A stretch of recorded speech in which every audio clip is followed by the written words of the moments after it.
Hello! I hope that you are doing well today and that you are ready for the next video on ESL Universe. Today, we are going to be discussing certain ending sounds, such as missing letters and the challenging differences between T and teen. Before we get into a discussion on the challenging sounds, let's start by talking about ending sounds that actually don't exist in English. In each of the individual sounds of English, I pointed out where the sound can exist in a word. Some sounds can exist anywhere in the word. However, if you remember, there are other sounds that can't fit at the beginning or end of a word.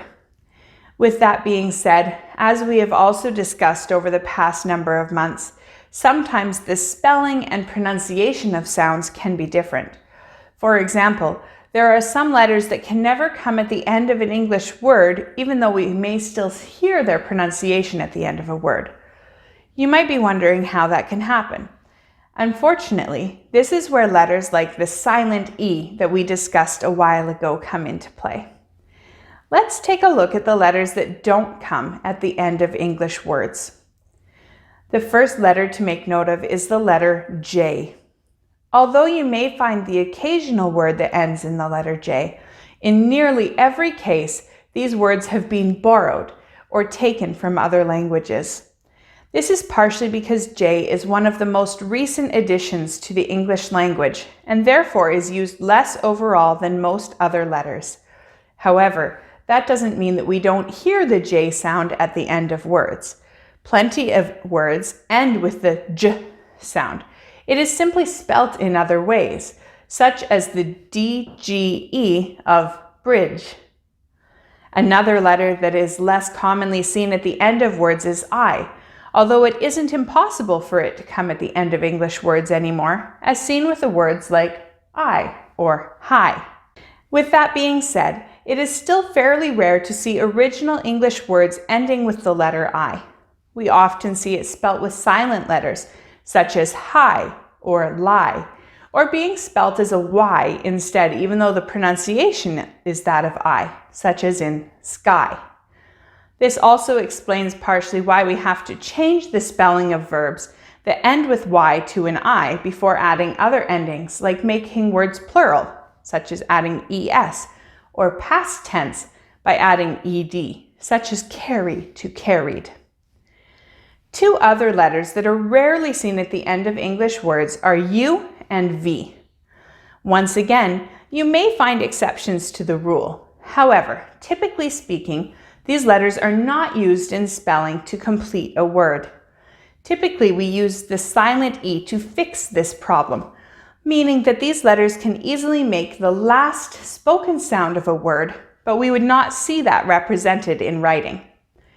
The tricky part of this is that it means that the silent E can have more than one job in English.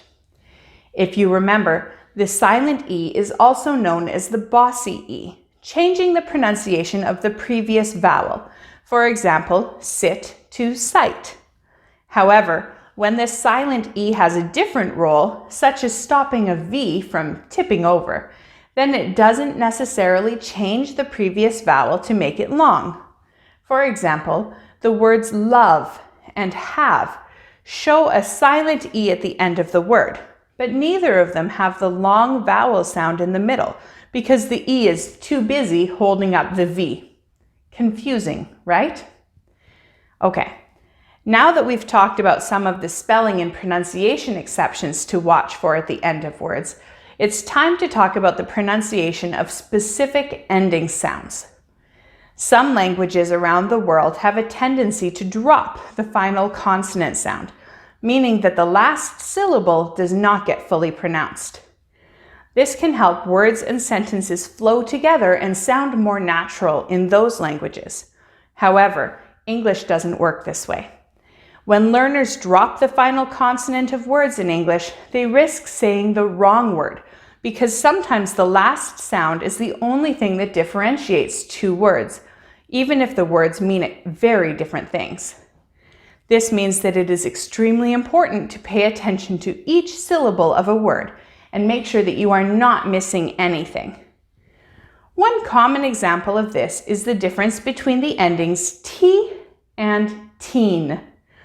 This mistake is so common because both of these sounds are used in numbers, and numbers are quite important for communicating things like time and money. As you can imagine, these topics are extremely important right from the first day that you spend in an English-speaking country. So, what is the difference? Well, the only real difference in pronunciation is the ending nasal sound n of teen. As a quick recap, the numbers 13 to 19 end with the suffix teen. These numbers all start with a 1, which is an easy way to identify them. After that, if you count by tens, the numbers that end in 0 before 100 all end with the T sound. The pronunciation of the T sound is T, meaning the name of the letter T. The only difference in pronunciation is for the numbers ending in teen, we say the letter T with an immediate nasal N following it. If we do not make that N sound clear, it will sound like we are trying to say the number ending in T, which can make a huge difference. This problem is especially challenging because these words have the same number of syllables. There is no extra syllable added when we add the N sound. Part of the reason that this is such a big deal and why it is a common error is because each of the numbers have a counterpart with the other sound. For example, 13 and 30, 16 and 60, and 19 and 90.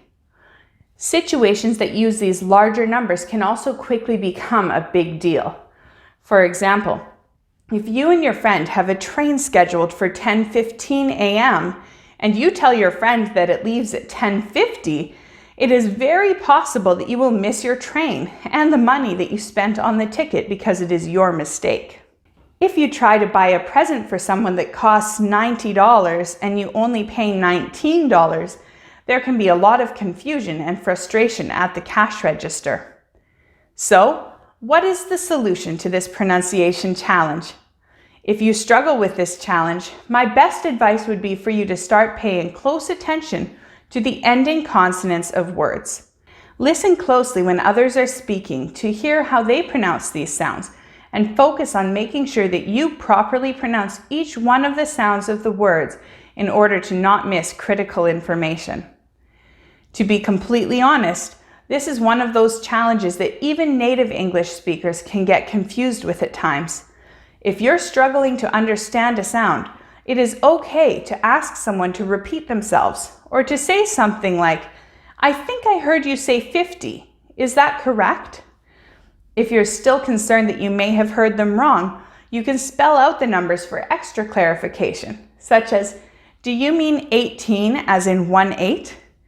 This can be an especially useful trick while you are becoming more familiar with different ending sounds of these numbers. I hope that this video has clarified some of the challenges with ending sounds in English. If you have any questions, feel free to comment below, and don't forget that you can always ask for a video to be made for a specific aspect of English that you are struggling with. Bye for now.